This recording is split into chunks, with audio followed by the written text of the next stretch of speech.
four communities. Always a pleasure.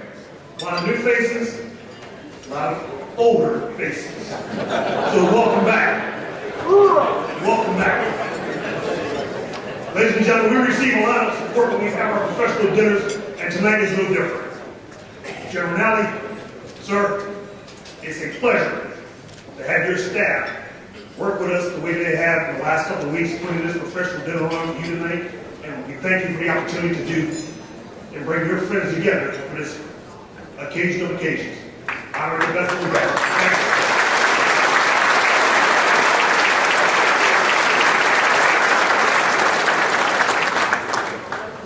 you. Ladies and gentlemen, our musical support tonight comes from the oldest post in the Corps, from Marine Parish, Washington, D.C., 8 to 9.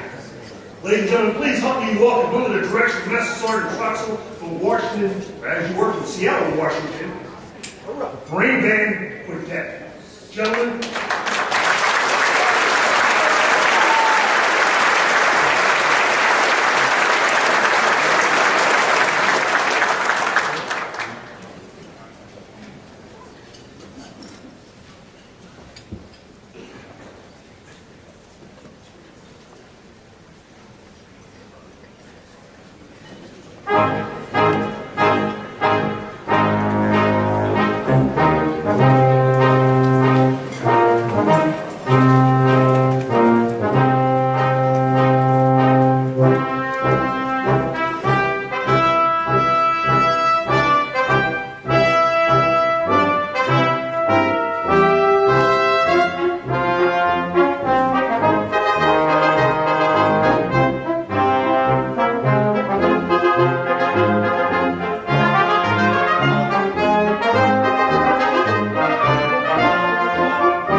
Retired colors.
Ladies and gentlemen, please be seated.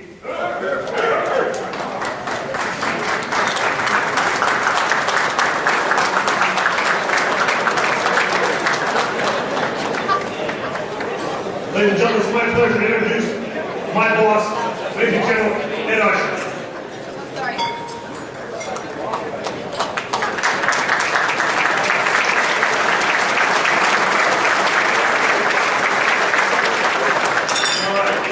Thank you very much, Sergeant Bennett. How about we have another round of applause for the great band from PEP and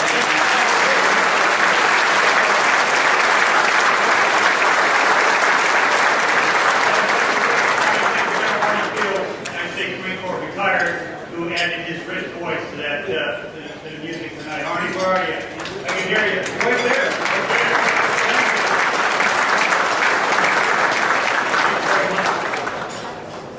Well, good evening, and thank you for joining us tonight. We have the honor tonight of recognizing some of the best and brightest in the C4 community of our Corps. And we're co-sponsoring this evening tonight with the Director of C4, Brigadier General Kevin Gallagher. And Kevin, we're heading into the 11th year of this event. We have, by our books, 550 signed up. So you've got the lead. This dinner's going every single year. And it's catching up with the others, and I think we're going to overtake it. So my hat's off to you and the great communities out here to support you today.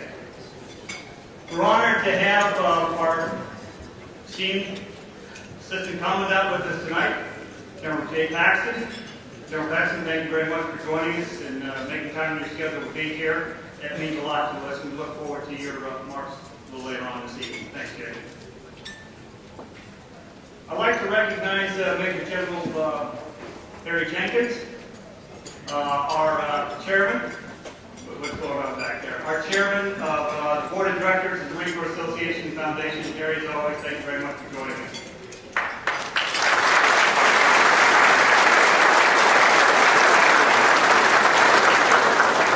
We have some of the namesake award winner families with us tonight. They add so much to the rich tradition of these awards, and I'd like to recognize the family members that are here tonight.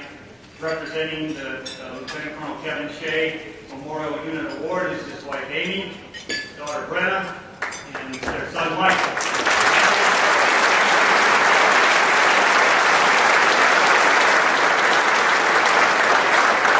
I think Brenna's just about ready to turn the corner on her first year at the Naval Academy, so congratulations.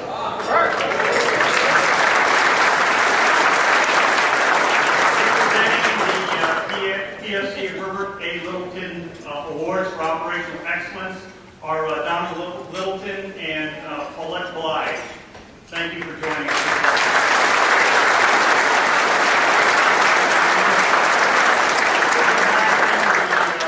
The James Hamilton Civilian Marine Award are his daughters, Terry and Sherry. Thank you very much for being with us tonight.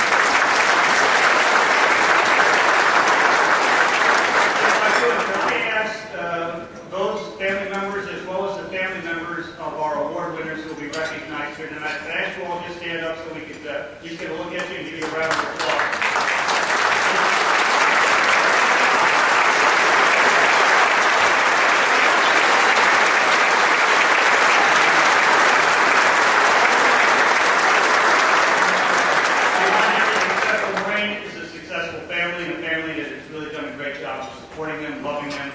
Encouraging them to excel. So you're very much a part of this evening, which is recognizing as well. We're honored to do so.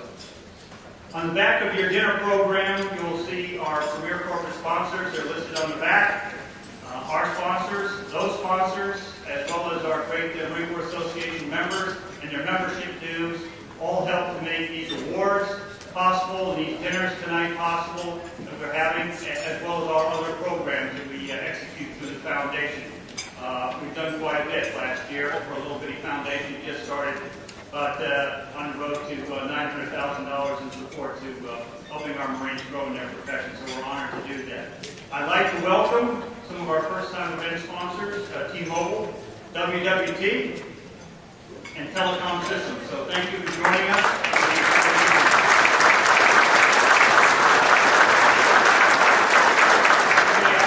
I just have one last shout out, and I'd like to recognize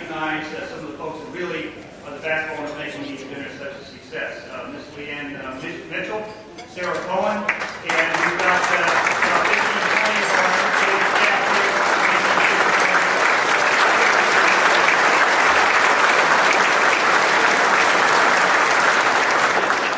Okay, time for me to stand down, but first I need to introduce Captain Endel Lee. Join me up here and lead us in grace. Captain, please.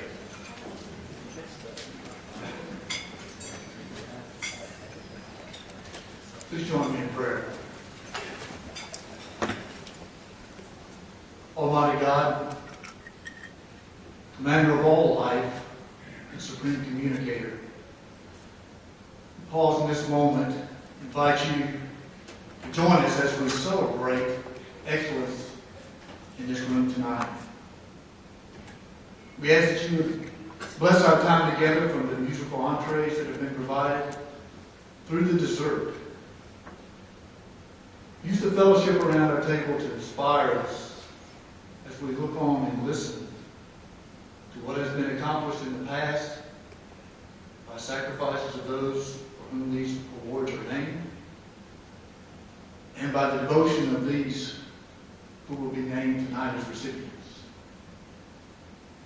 We ask that you would cause a welling of holy satisfaction in their souls and in their families' souls as their names are called, or as a unit is recognized, realizing that they've not only changed the way we do things, but they've enhanced our way of life that we call America.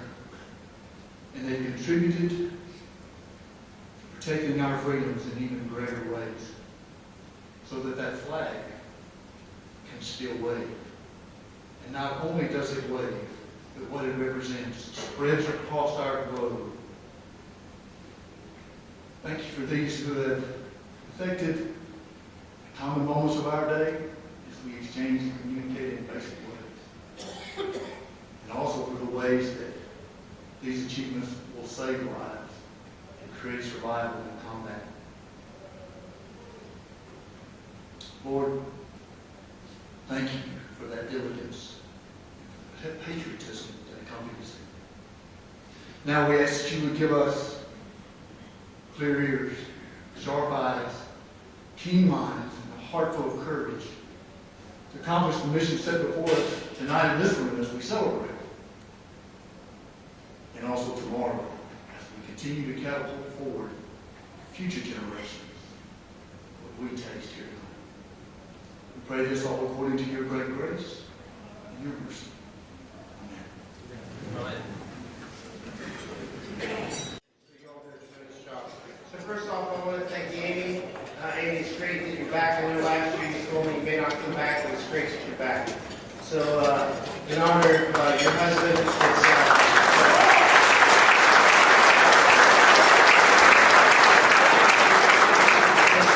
I was out with General Nicholson in February. I had a one-on-one with him for about an hour.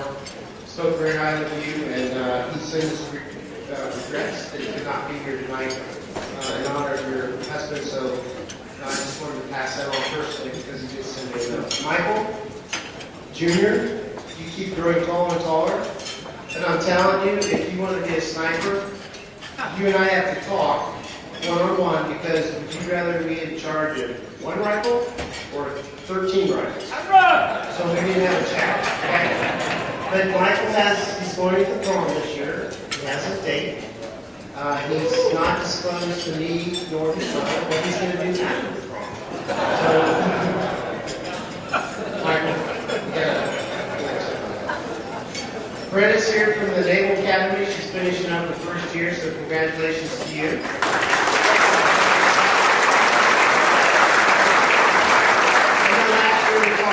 She was going to the Naval Academy. She's decided she wants to be a Marine Corps officer. She was a highly rated water polo, I guess you call it person, swimmer in high school. The Naval Academy does not have a water polo team. I recommended last year that she start a team, but they don't do that there. So she's a member of the crew. She's doing very well, making good grades. She wants to be a Marine Corps officer.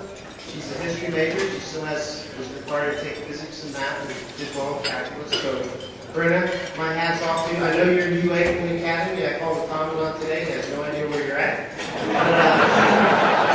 I gave you points so you can count it for yourself. And when you show up, whenever, you can say, sir, last year she called me Kev. This year she called me sir. So, you're on your way. Good luck to you, okay?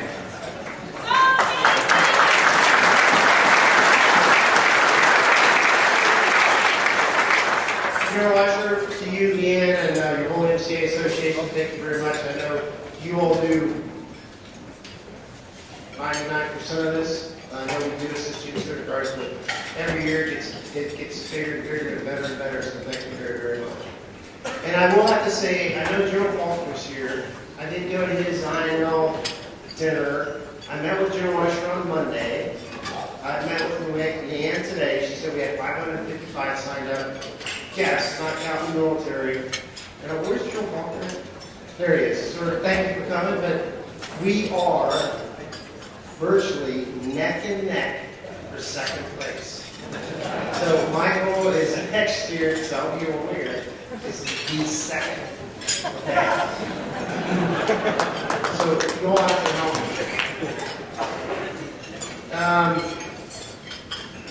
My staff, for putting this together. Major Keenan Ray McBride, Mr. Donnie Sanders, my Office Secretary Ed. I've got Mr. Ron Zick, retired colonel back as my EA. I got a great staff, so I want to thank each and every one of you on my staff, who's not only just putting this together, but taking care of me. I really appreciate it. Colonel Dillon, Jim, where you at? Where, Jim? Stand up. You ready? All right. Jim, I did this yesterday at the FCI Day in Quantico during the OAG. Jim Dillon's a good friend of mine. He's the utmost morale, morals, enthusiasm, intelligence, 0602, retiring colonel on 22 May that I know of. So all you people out there in IT, talk to Jim tonight. He needs a job.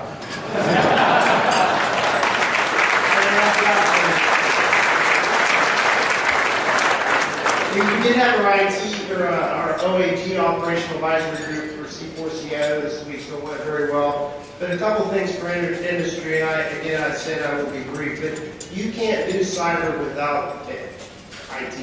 You cannot do cyber without the communicator. If you don't have a path to the other objective, you cannot do cyber. You cannot. So on behalf of C4CIO, I want to thank you all in industry as mission partners for what you do for us. I know it's competitive. We have to find the best tools for the right reasons to deploy in the right way. But thank you for you all in industry for doing what you do to keep us as secure as we can. So thank you very much. I also want to thank my other partners in my job as the CIO, C4 for the Marine Corps, in charge of IT investment strategy and enterprise architecture. Is Syscom. I know you got a tough road to haul. We're working on acquisition type reform within DOD. But Dan Corbin, I know you're out here on behalf of General Frank Kelly, a good friend of mine. Thank you for what you all do as well. And I want to thank, I'm not sure if there's a rep from CDNI out here, but with CDNI and CDD, Syscom, C4CIO, Workforce Cyber, and MCI-Com, the work that we do together to get the job done, do the right thing for the right reason, for the right way, for the Marine Corps at the end of the day, I think it works phenomenally. So thank you to everyone out there. A couple of things that came out of the OAG for you all out there in industry, some pretty significant things that we're working on is Airborne C2. Talked to the CEO of the TBS this week. Met him personally. They came out with the OAG, working on some great things with Airborne C2. That again includes CDD, CDNI, Marine Corps Warfighting Lab, and a whole bunch of Deputy Commandant Aviation, a whole bunch of other people. So it's a team effort that we work together. Networking on the move, of course, people first. I know General Allen, George Allen, and Rosemary out here, and I coined this from him. He said, the best IT is a well-trained Marine, and I will take that to my grave. So thank you, General Allen, for teaching me that. And Yeah, efforts, another big thing we worked with Joint Information Environment. We looked at this week at QAG, we talked about the cyber MOSs within the 06XX community, and we are going to convene 2 working groups to look at the structure of those MOSs and what we train those Marines and educate those Marines to do. And we've got some significant smart people that are going to work those projects for me to look at how we can better train our Marines for the cyber realm. We are government operating environment. I don't use the term MCI. I don't even use engine anymore. It's government operating with HP and support as contractor support. So my brothers out there in HP, you won the contract. Congratulations. We've worked together well for the last several years. I look forward to working with you together in the future. Kansas City, IT Center, that's our private cloud. We briefed that to DoD CIO, the Don CIO. That's our way ahead at JIE, the Joint Information Environment. And I would like to recommend and highly stress that on the 24th of May, I will be at Global War with General Alexander, the former NSA, U.S. Army Camp Commander, down there talking to the Wounded Warriors Cyber Combat Academy to help enforce and stress how we hire our Wounded Warriors and get them certifications to go out and get a job. So I will be down at General Alexander to Golden Laurel with Major Spooner. And I know Wendy's out there saying, yes, thank you for putting a plug in for that. But yes, we are highly involved in that. What's that? It's April 3rd, not May. What did I say? May. I meant April 24th. Next week, sorry. That's right. Because in May 24th, I will be at Colonel Jim Dillon, again, hire him at his retirement. When I go to Jim's retirement, I'm paying out on my own dime, so no kidding. All right, finish up. I want to thank the band and the color guard. They do an awesome job, so let's give them a hand.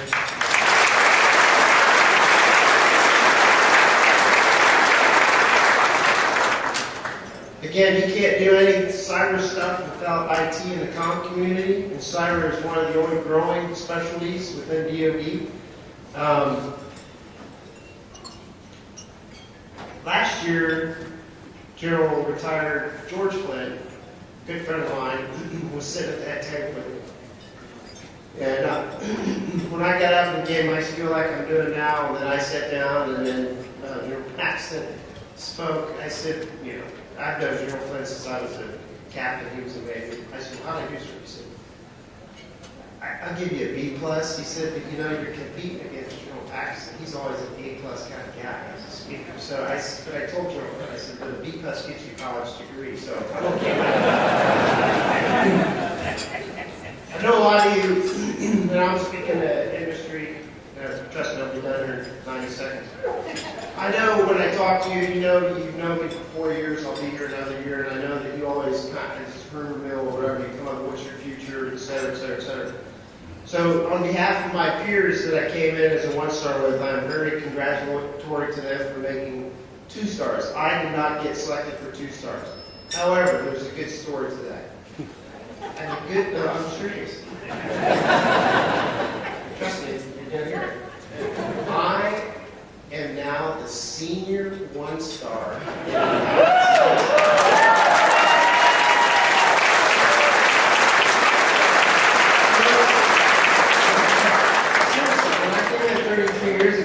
Somebody told me, you're going to be the senior 1-star in the Marine Corps, I would be like, yeah, that's pretty cool. And you know what? It is pretty cool. So I'm happy. So anyway, I really am. So I'm going to go through this list really quickly, and this is, trust me, the end. This distinguished list of VIPs that are here this year actually really impressed me. So I want to personally thank you for coming and supporting us at this dinner. I know General Gray, the 29th Commandant, was supposed to be here, but I don't think, unfortunately, he did make it. Of course, the Shays are here, the Littletons, the Hamiltons, which are part of our awards. General Paxton, sir, as the Assistant Commandant, thank you for taking time out of your busy schedule, as we always say, to be here for 2 years in a row. I know it's great, and I really appreciate it. And if I miss somebody, I apologize. But Lieutenant Generals Coleman, Faulkner, McCorkle, Shea, Stolver, Lieutenant General Wood, Army, Lieutenant General Fubiella, Army. Thank you very much. I'm not done, so don't clap yet. Major Generals, George Allen, thank you, sir, for being a mentor of mine and the turnover we had. I say that publicly, thank you. Fields, and if I say your name wrong, I'm sorry. English is my second language. Gaelic is my first. Gallinetti, Hedlund, Jenkins, General Moran, U.S. Army. I know, sir, thank you. You and your wife are here from DISA, Cindy, so thank you very much. And DISA is a huge partner in the Marine Corps. And I can't tell you behind the scenes how much they've helped us out. So, Mrs. Moran, thank you on behalf of DISA for all the work that you've done for us, and I mean that from the bottom of my heart. General Murray, Padilla, Phillips, Regner, Richwine. Mr. General Regner, sir, you're my boss now, so where are you at? Sir, really, thank you from the bottom of my heart. Is there anything I can do for you tonight? If you need to ride home with me, I'll get you. Richwine, General Stewart, Sturdivant, and of course General Usher, so thank you. BGs. I am now the senior BG, so call me sir. Richall, Drowdy, Furness, Hagee, Jansen, Smith, Joe Thomas, Dale Alford, good friend of mine. So Dale, congratulations on your selection. I'm not sure Terry Williams is here. Terry, you out here? No? All right. When you meet Terry, is Public Affairs Officer, Marine Corps. He's going to be the CG at Marine Corps Depot Paris Island. Terry, I recruited Terry. So a lot of people are mad at me, but Terry's a great guy. So he's going to be around a lot. Mr. Terry Halverson. Terry, where are you at? Terry is a Don CIO. I work with them on CIO-related issues. So Terry, thank you from the bottom of my heart. And I mean that sincerely. I'm saying it publicly. For the last couple of years, Terry and I have been like this. We've worked together solidly. I think about 99% of the issues that we have to deal with, we're united, and it really makes a united front when you go to a 3-star meeting as a 1-star. You've got Mr. Halverson on your side, and Janice Hank, where are you? Janice, I know you're kind of ticked at me. I didn't recognize you last year. I promise you I recognize you this year. So Janice is really my counterpart on the Navy side. You're awesome, Janice. So it's nice sitting you next to you on the GIEXCOM meetings, and we're making notes and passing chocolate drops back and forth and laughing at everybody. So it's nice. So thank you. All right, senior enlisted. Then I'm done. Sergeants Major. I never did that right. Bennett, Thurber, Mack, McCrae, McGrawn, and Fisnarati. So if I got your name wrong, I'm sure you did. But anyway, thank you for showing up. It means a lot to me that you're all here in recognition of our awardees, and to the awardees that I met personally tonight. I know I'm very, very proud of you. I told each and every one of you and your spouses or your family members that are here that you really don't, I hope you know that this, how highly competitive this is. And you undoubtedly deserve these awards for what you've done, what you've contributed, and you're just, without you all, I couldn't do what I do. And I've said this publicly before, maybe not in this forum, but my theory is you give me a PFC, private, lance corporal, and an NCO, and I give you all the mission and the resources to do it, you guys are going to do it. Yeah, the backbone of the Marine Corps is you all, and from the bottom of my heart, you guys are the epitome of the Marine Corps, and I thank each and every one of you every day.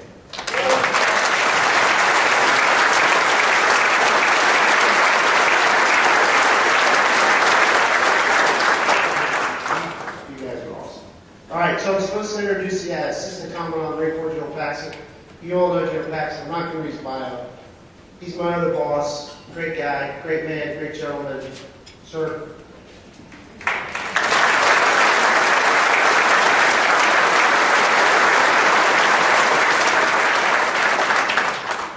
I knew if I started moving, he'd stop speaking, so we'll keep it. Now, one of the great things about coming to an event, let alone a meal with communicators, is Even if you have nothing planned to say, you got lots of great material if you just listen. So, let me begin by saying thanks to the Marine Corps Association and Foundation for your continued sponsorship of all of these dinners and of all of our Marines and everything that we do. So thanks to General Usher, General Jenkins, Sergeant Major Bennett, thank you all. Thanks also to the corporate sponsors, because we would not be able to continue to do what we do, work with you together, but more importantly, to recognize these great Marines that we recognize tonight without the corporate sponsors. So great to be with all of you. Thank you very much.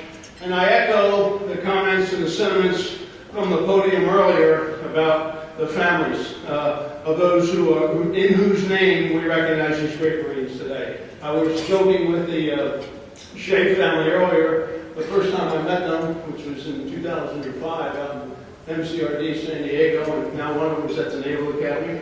And I won't tell any stories about why you're here tonight, and we won't put you on report. Where is General Sattler? Sir, she needs to know the secret of Herndon, so I told her you'd help her out, okay? All right. All good, all good. So ladies and gentlemen, what I want to do tonight, very, very briefly, is just speak a little bit about the place of communications in the Marine Corps. Now, I did this last year, so I regret, for those of you who were here last year, I regret that you traded down and you have to listen to me a second time, because that was certainly not the intention here. And I did last year, as many of you know, I opened up with a moment in history, because I am not good at jokes. And then as the evening went on, I picked on the battalion communications officer from 1-8. Now, Brian, I know you're here again. So Brian keeps up. It was so good that at least he bellied up and he came back for a second round. So, I want you to know tonight, I've got then Major, now Major General Regner, and then Gunnery Sergeant, now retired Sergeant Major Al Borley. So we're going to gang up on you again. Okay? I won't do that. So today in history, but I will start with Brian, because Brian's one of those Red Sox guys like Danny O'Brien here. So tomorrow, of course, is what day, Jan? It's Patriots Day. It's Patriots Day. That's right. So some people will root for the Red Sox or those teams up in Boston, and of course you have the marathon up there. But Patriots Day was the origination of the United States of America Communications. I mean, Paul Revere just needed one up by land or two up by sea, okay? And he was on his trusty steed and warning everybody at Concord and Lexington. And I know Yankees fans will tell you that that's about as finite and good as Boston Communications got. It hasn't changed in 239 years. I mean, there's still two lanterns, it's still binary, okay? 99 years ago next week, there was a huge amphibious operation in which the Marines played an area part, and indeed in which the United States of America played an area part. But it was in the soft underbelly of Europe, and it was not too far from the place that we're looking at today in the Crimea. But the Brits, the French, and the Anzacs went through the Dardanelles and up to the Sea of Marmara and landed at Gallipoli. Now, at the same time they were landing at Gallipoli, trying to perfect ship-to-shore operations, in the United States, we were making the first transcontinental telephone call from New York City to San Francisco. Now, I give you that as a highlight to the vast difference you can have between maybe not the best command and control and communications you need and state-of-the-art stuff and how do you apply it.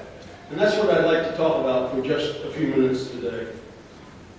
Last year when I was speaking to you, the topic was the new norm. And we talked about how after 12 years at the time in Afghanistan and Iraq, we were going to get back to sea. We were going to take a step left away from counterinsurgency operations. We were talking about places to go around the world and things that might be on our horizon. We could talk about Libya last year. We could talk about Egypt last year. We really hadn't talked about Syria. We hadn't talked about Ukraine or Crimea. So our abilities to predict what's going on out there is just as poor this year as they were last year. Last year at this time we had 19,401 Marines in Afghanistan. We knew we were going to come down to about 7,000. We didn't realize that we would blow through that 7,000 and we would do it in 6 months. And today, as I speak, as we join together tonight, we have about 4,300 in RC Southwest and about 6,200 theater-wide. So we've taken out about 67 to 70% of the Marines in Afghanistan.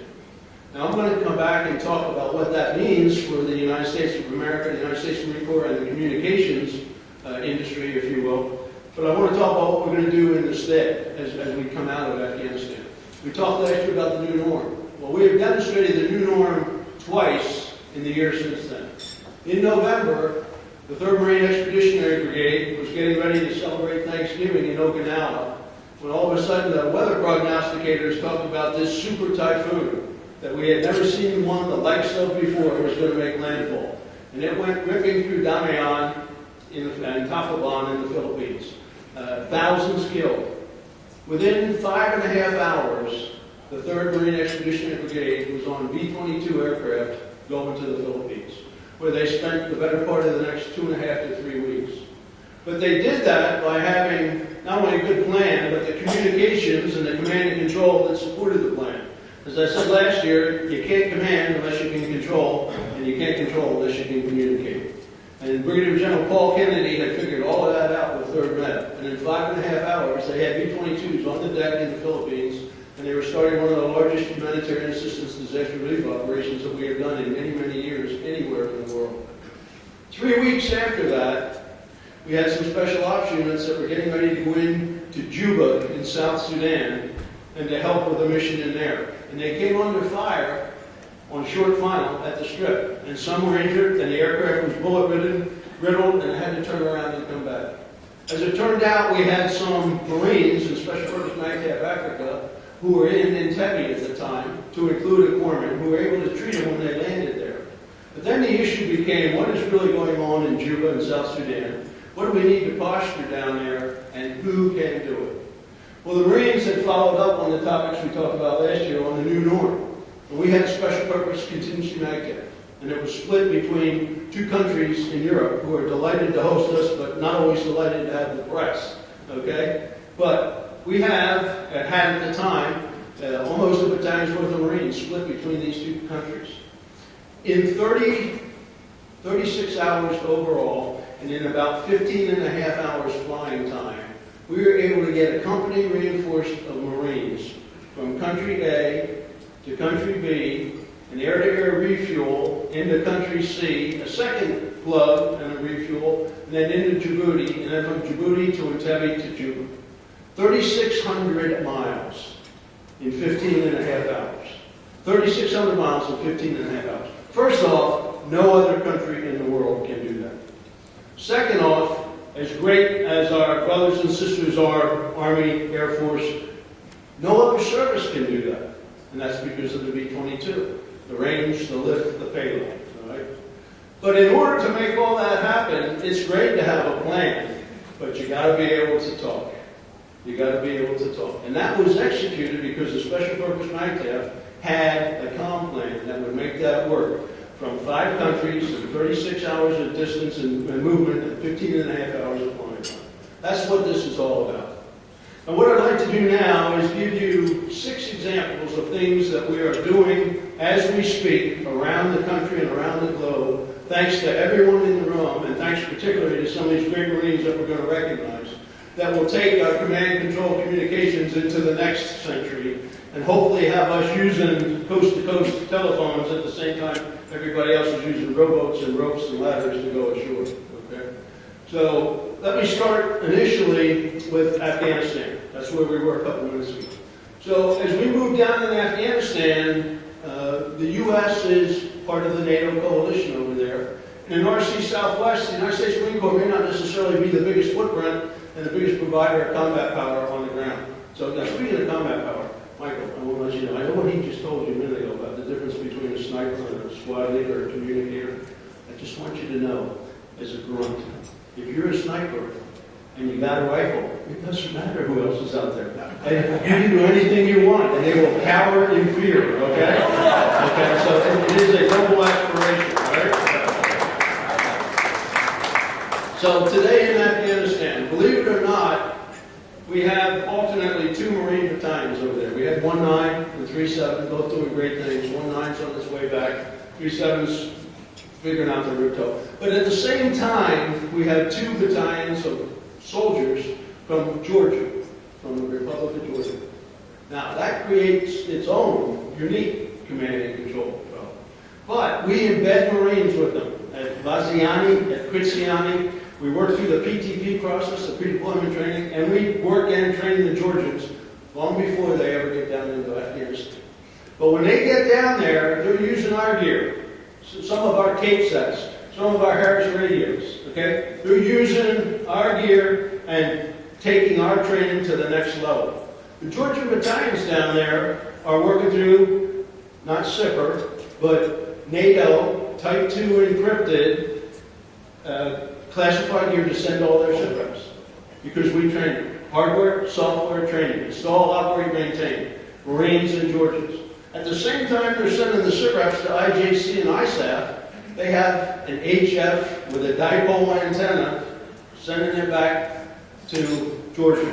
Not Atlanta, but Tbilisi. Okay? So they got cutting edge on one side and good old reliable old fashioned on the other side. But it is redundant and reliable, just like communications is supposed to be.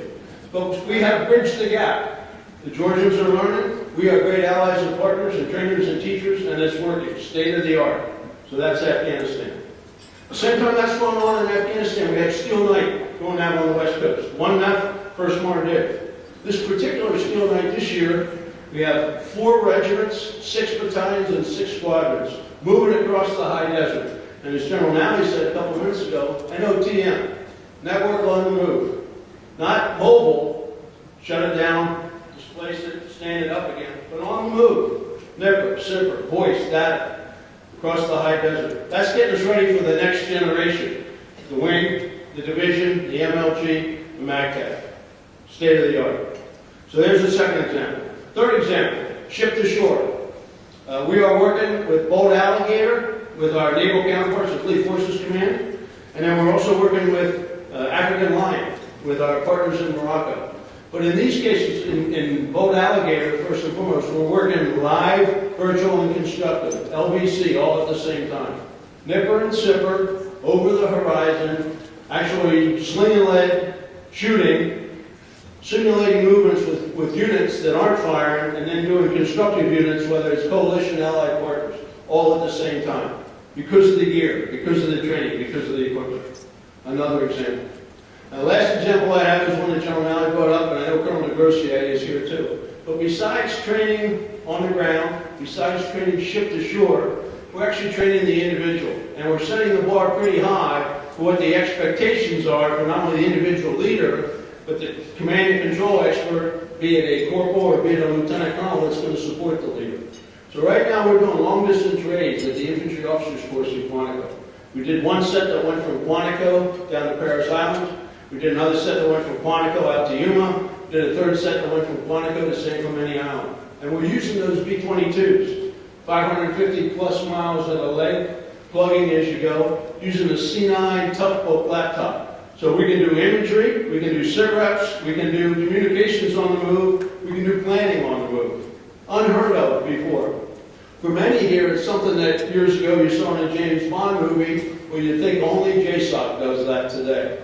But we're teaching that to the lieutenants with the expectation that they have every reasonable expectation to be able to do that when they get out to the fleet. And they'll put that demand signal on us in the institution to say, why aren't we doing this? Because I know the technology is there. I know the great Marines who can do it are out there, whether it's Nipper or Sipper, whether it's encrypted, whether it's HF, VHF, UHF, I know we can do this. So we're raising the bar because we're raising the expectations. So to the group assembled here tonight, whether you're in uniform, out of uniform, used to be in uniform, on behalf of the institution, I want to tell you thanks. I want to tell you thanks for who you are, for serving as Marines, who you are supporting Marines, and who you are to take the technology and force us to raise the bar higher, to lift our aperture, to lift our sights, so that we are expecting more of ourselves, so that in 1915, we're looking to make a coast-to-coast telephone call instead of going down the rope ladder to solve a beach that we know nothing about. So it is absolutely wonderful to be with all of you tonight. I congratulate the Marines, the 5 individuals and the unit for their awards and their accomplishments. I look forward to recognize you here in a minute, and hopefully you'll get a better speaker next year. So thank you all very much.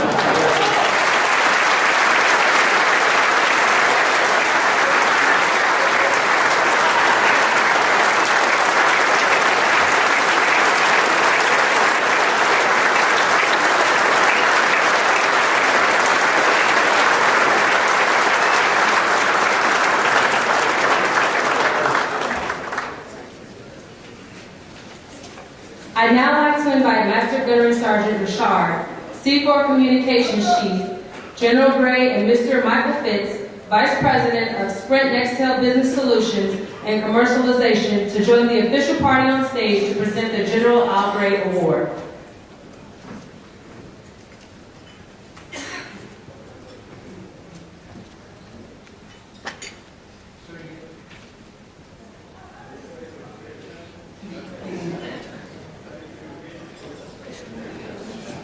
I've never met Sergeant Rose, but I heard she was married tonight in Bedford Battalion, and I heard she was an awesome barrier, and her English is much better than English because that's my second language.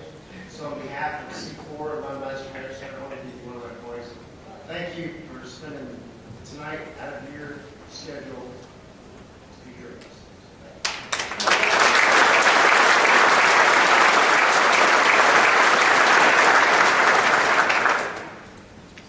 The Gray Award was established by the Commandant of the Marine Corps in July 2000 and is presented in honor of General Alfred M. Gray, our 29th Commandant. The Gray Award is awarded annually to a Marine captain serving in a communications officer billet in the operating forces or the supporting establishment in recognition of their outstanding leadership within the communications field. Of the 310 captain communications officers throughout our Corps, the recipient of this year's Gray Award distinguished himself while serving as the Assistant Communications Officer for the 13th Marine Expeditionary Unit. His leadership and dedication significantly improved the communications capability within 3 separate geographical combatant commands. During 2013, he made multiple contributions to First of Kind, projects and innovations that changed how deployed Marine Air-Ground Task Force communicates ship-to-ship and ship-to-shore across the Navy and Marine Corps systems. He incorporated an inflatable satellite communications antenna and compartmentalized baseband equipment solution that saved the MU 40,000 pounds in cargo weight and was completely transportable on organic amphibious readiness group and MU aircraft. The winner of the 2014 Alfred M. Gray Trophy is Captain Jeffrey Brahman, 13th year.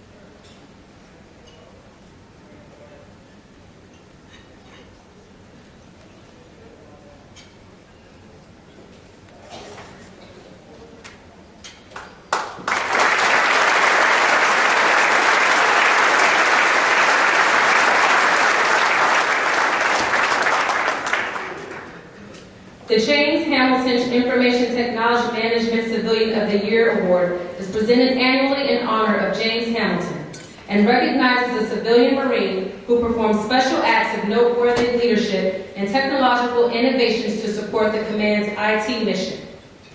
This award was established in 2002 and is presented in honor of Mr. James Hamilton, a civilian Marine who served the Marine Corps for a total of 50 years. Mr. Hamilton's career began in 1942 when he joined the Marine Corps and served as an enlisted Marine in a communications center's crypto room. 20 years later, then Master Sergeant Hamilton retired as a computer programmer. Between his initial enlistment and retirement from active duty, Mr. Hamilton also served as a personnel accounting analyst and wrote the first machine processing courses for the Marine Corps Institute. After retiring from active duty, Mr. Hamilton spent the next 30 years at the forefront of the Marine Corps' automation trend. After spending 12 years working solely with mainframes, Mr. Hamilton began working with smaller systems where he developed a system that provided inventory accounting and naval message preparation capabilities. He also developed several new systems, including the Weapons Training Instruction System, a training tracking system for the training facilities in Yuma, Arizona. In December of 1992, Mr. Hamilton finally retired from the Marine Corps.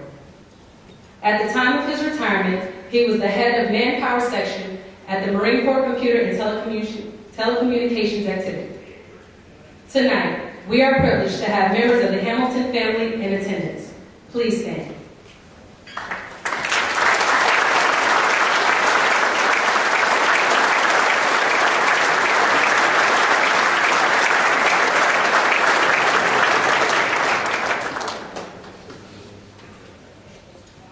I would now like to invite Mr. Kenneth Bible, Chief Technical Advisor, C4, and Dick Zapowski, the Vice President of DoD Programs for Harris R Communications, for the presentation of the Hamilton Award.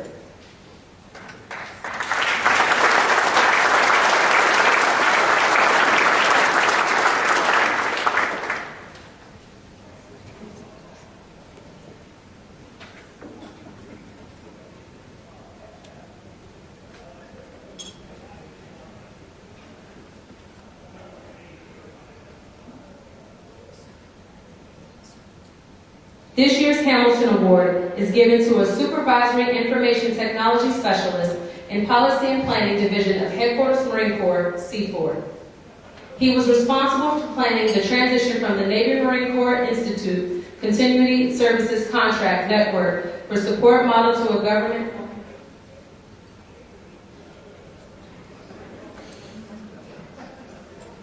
Relax.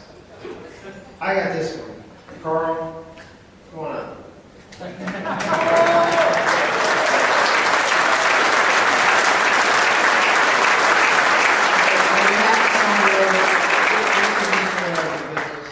We're all human, we're all brains. Cut it short. Carl works for me on a daily basis. When I'm in town, I go into Carl's office and I say, Carl, how's your health? His health is great. I want his health to be great because I tell you what, he is the backbone for me for this Marine Corps Enterprise Network Unification Plan in support of the Joint Information Environment and a bunch of other stuff. Carl, seriously, on a public forum, I'm telling you, I can't do what I do without you. So I appreciate everything you do for me.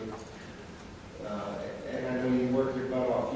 You're a phenomenal person to me as a person and as a professional. And I'm glad that your brother's here, your sister-in-law, and your niece. So thank you for everything you do, Carl.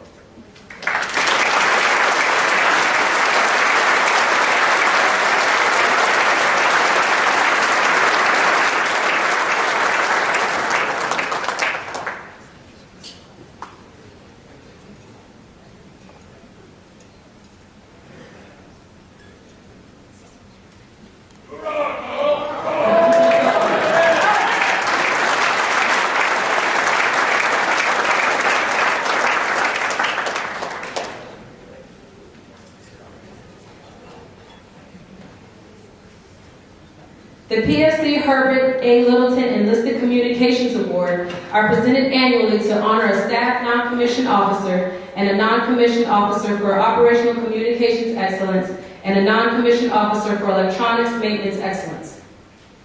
PSC Littleton enlisted in the Marine Corps in July 1948 and completed training as a radio operator. He was subsequently assigned to an artillery forward observation team attached to Company C, 1st Battalion, 7th Marines. On 22 April 1951, at Chungcheon, Korea, PSC Littleton was on watch when a numerically superior enemy force launched a fierce night attack against Company C's position. PSC Littleton repositioned himself to initiate calls for fire and walk rounds onto the oncoming enemy, waves as the rest of the observation team linked up with him. As the fight grew, a hand grenade was thrown into the team's position. PSC Littleton unhesitantly threw himself onto the grenade, absorbed the full impact, and thereby saved his team members so they could support the company's defense. The enemy attack was repulsed. PSC Littleton gallantly gave his life for his country. I'd like to thank the Namesakes Award, the Littleton family. Please stand.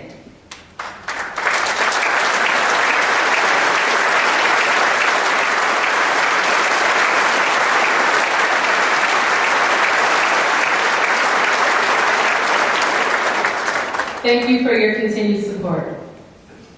I would now like to invite the award sponsor from AFCA International, Mr. Mike Warlick, VP for Operations International, to the stage for the presentation of the Littleton Staff Non-Commissioned Officer Awards.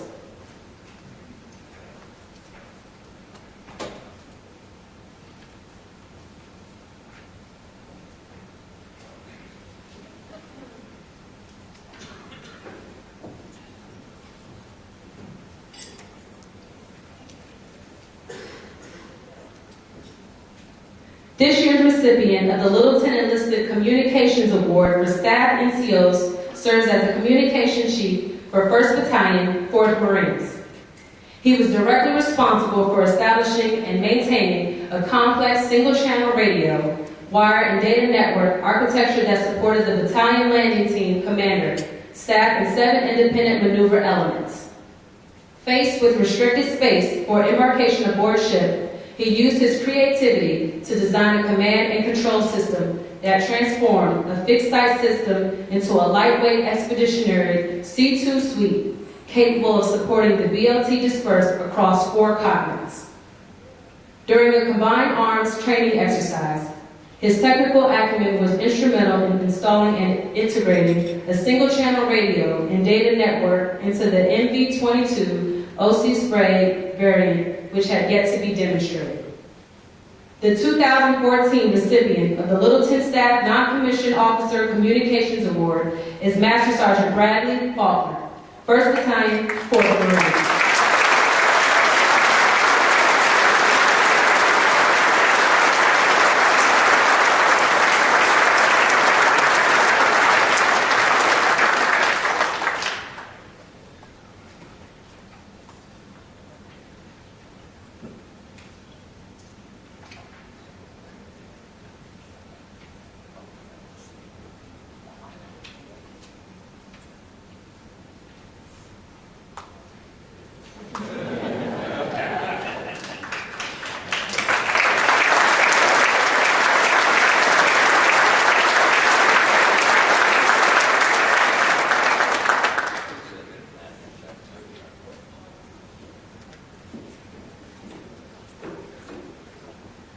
I would now like to invite the sponsor of both NCO Awards from Excellence, Mr. Roy Bird, Director, Government Relations, Marine Corps Programs, Excellence, to the stage for the presentation of the Littleton NCO Awards.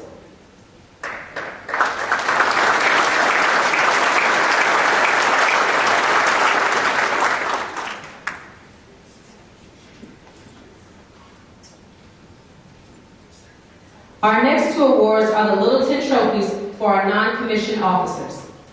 The first winner serves as the Communications Chief for Marine Special Operations Team 8212 and the Tactical Operations Center Chief, responsible for maintaining constant communication between the Marine Special Operations Team, Advanced Operation Base during an Operation Enduring Freedom deployment. His deployment of communications equipment allowed his team to focus on primary combat arms missions and directly led to the team's success of village stability operations in OEF. His participation in defending the outpost from direct insurgent attack was successful in part due to the communications architecture he established. In over 100 engagements with the enemy at the village stability platform, his technical understanding and experience allowed the Marine Special Operations Team to communicate a clear common operating picture to higher command and by managing 4 separate radio nets during troops and contact events. Deconflicting between active gun target lines, air assets, and maneuver forces, he was able to help achieve a combined arms effect. This year's winner of the Littleton Non-Commissioned Officers Trophy for Operational Communications Excellence is Sergeant Kyle Coffin, U.S. Marine Forces Special Operations Command.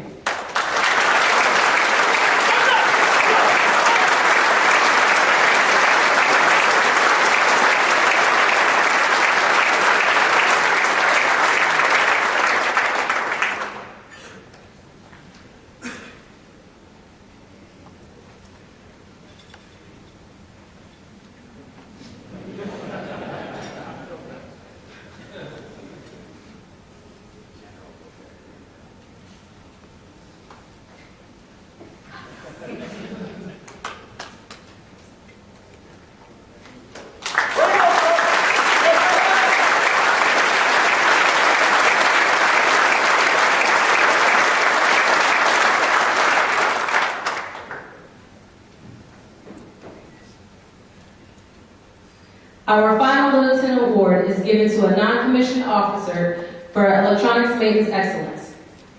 This year's recipient served as a ground radio repair for 3rd Combat Engineer Battalion during an Operation Enduring Freedom deployment to Afghanistan. He distinguished himself by holding multiple billets simultaneously and taking initiative to ensure communications gear was in top operating condition to support the battalion. Using his own skill, he manufactured cables to power the Blue Force tracker equipment, which is vital in tracking the real-time location of Marines and was previously inoperable. This year's recipient of the Littleton Non-Commissioned Officer Trophy for Electronics Maintenance Excellence is Corporal Richard Reynoso, 3rd Combat Engineer Battalion.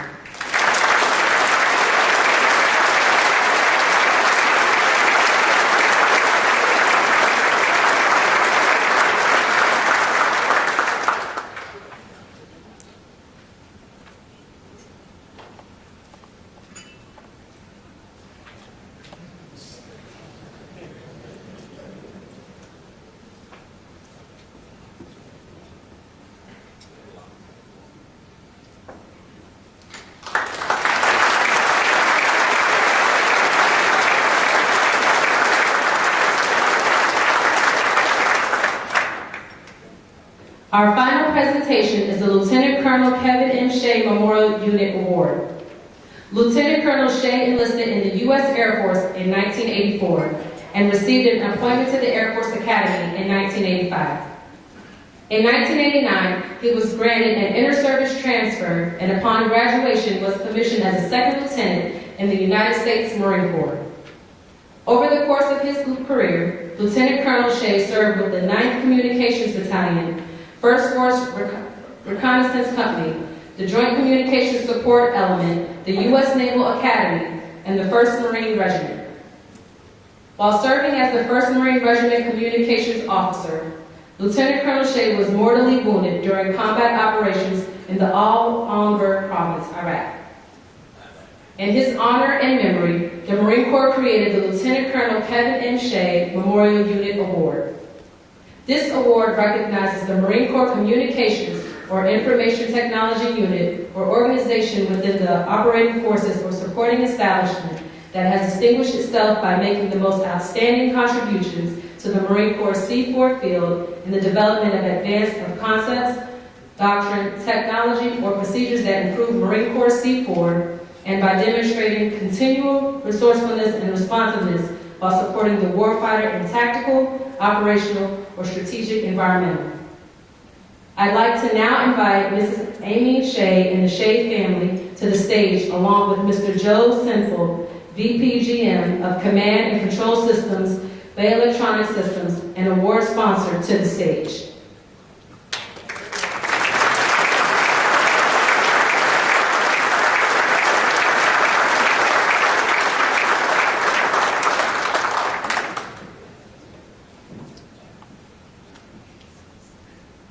The Marines of the unit chosen to receive this award supported a wide range of missions during the year 2013. The unit enabled command and control links between major bases in a vast area of operations throughout Regional Command, Southwestern Afghanistan in support of Operation Enduring Freedom. The unit supported multiple aviation command and control exercises and received special recognition for its ability to provide communications during the Weapons and Tactics Instruction Course.